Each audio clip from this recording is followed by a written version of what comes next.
తాడుగులోలి గ్రామంలో అనారోగ్యంతో బాధపడుతున్న సాలూరు ప్రశాంత్ అనే పిల్లగాడు ఇందాకే మనం అతని పరిస్థితి కూడా చూసినాం.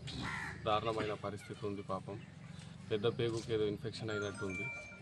దాన్ని ఎమ్మెల్యే గారి దృష్టికి తీసుకెళ్ళినప్పుడు మనందరి పెద్ద సుదర్శన్ రెడ్డి గారు అప్పటికప్పుడు స్పందించి సీఎం రిలీఫ్ ఫండ్ కోసం లెటర్ రాయటం, అడ్వాన్స్గా లెటర్ రాయడం జరిగింది.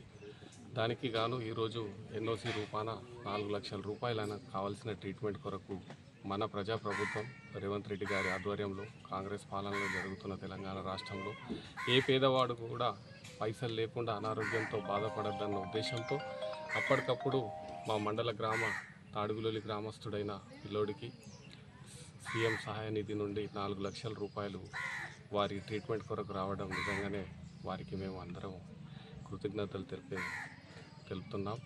ఈ రకంగా కృషి చేసిన మా నాయకుడు సుదర్శన్ రెడ్డి గారికి కూడా మీ ద్వారా ధన్యవాదాలు తెలుపుతున్నాం.